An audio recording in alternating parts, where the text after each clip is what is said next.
এখন তো গপ গপ করে খাচ্ছি, মনে হচ্ছে কি আনন্দ, কিন্তু আধ ঘন্টা আগেও আমি জানতাম না আমি কি খাবো। চলো আজকে প্রথমেই বুঝে গেছো ভিডিওটা দেখে যে কি হবে, নিশ্চয়ই খাওয়ার কোনো ভিডিওই হবে। আমি আবার কি ভিডিও করব, আমার দ্বারা আবার কি সম্ভব।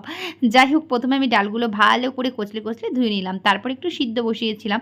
সত্যি কথা বলতে প্রথমে ভেবেছিলাম এই ডাল সিদ্ধ দিয়েই খাবো, কারণ রাত্রে আজকে খাওয়ার সেই রকম কিছুই ছিল না, আর ভালোও লাগছিল না। কি খাবো জানি না, আজকাল মুখে কোনো কিছুই ভালো লাগছে না। এই ফেসবুকে আসার পরে কী যে হয়েছে।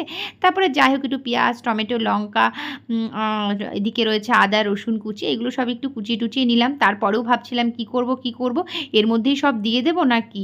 তারপরে ভাবলাম যে না, তুলেই নিই, কিছু একটা করি। যাই হোক, তারপরে কড়াইতে একটু সামান্য তেল দিয়ে দিলাম, তার মধ্যে যে ফোড়ন দিয়ে দিয়েছি, এইদিকে ভিডিও করার চক্করে ফোড়নগুলো গেছে সব পুড়ে। যাই হোক, যা হয় হোক, তারপরে একটু পেঁয়াজ রসুন যা যা কেটে নিয়েছিলাম সব একবারে দিয়ে একটু ভাজা ভাজা করে নিয়েছি। আর পেঁয়াজ ভাজার সময় একটু লবণ দিলে পারে দেখবে ভাজাটা কিন্তু তাড়াতাড়ি হয়ে যায়। পেঁয়াজ নরম হয়ে যাওয়ার পরে কিন্তু এই যে যা ছিল যাই হোক এপাশ ওপাশ করে নেড়ে চেড়ে তারপরে, সত্যি কথা বলতে রান্নায় আমার একদম মন নেই, কারণ ফেসবুকে কোনো ভিউজ নেই, কি করে মন আসবে বলো। তো তোমাদের কার কার ভিউজ নেই একটু জানিও, আর সবাই একই কথা বলবে ভিউজ নেই। সত্যি এখন আর ভিডিও করতে একদম ভালো লাগে না। যাই হোক, আমার কর্তব্য আমি করে যাই, ভিডিও দিতে থাকবো। যদি ফেসবুকের কোনো দিন দয়া হয় তাহলে আমার ভিডিওটা হয়তো কোনো দিন ভাইরাল করবে। যাই হোক, সেই আশায় কাজ করছি। আর এর মধ্যে দেখো আমি মশলার মধ্যে যা যা দিতে হয়, আর বলতেও ভালো লাগছে না কী কী দিতে হয়, এটা তোমরা সবাই জানো। রান্না করতে সবাই পারি, শুধু আমি না, আর আমার থেকে ভালো তোমরা পারো এটা অবভিয়াসলি। তার মধ্যে দুটো ডিম নিয়ে এসেছি, এইবার এই ডিম দুটো দিয়ে কী করবো বলো তো। এই যে ভেঙে নিয়েছি, আর সত্যি কথা এই যে ভেঙে দেখানোর জন্য একটু বাটিতে সুন্দর করে নিয়েছি, না হলে আমি ডাইরেক্ট ওখানে ভেঙেই দিয়ে দিতাম। এই তোমাদের একটু দেখাবো, সাজিয়ে গুছিয়ে ভিডিওটা করব তার জন্য।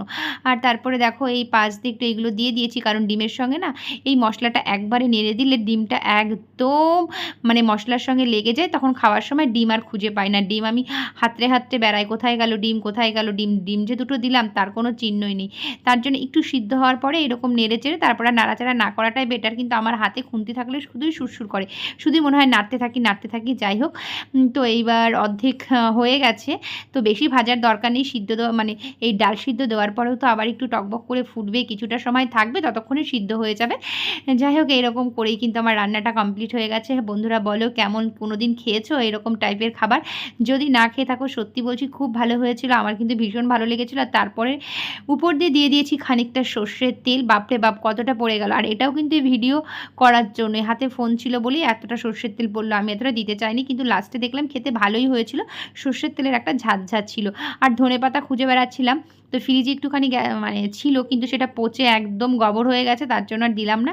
আমার রান্না কমপ্লিট, টাটান। তোমরা কে এরকম খেয়েছো অবশ্যই কমেন্টস করে জানিও। আর এই দেখো আমি তার সঙ্গে শুকনো লঙ্কা দিয়ে চটকে চটকে, আর রাত্রে কিন্তু এটা দিয়ে খেয়েছিলাম। চলো বন্ধুরা, টাটা।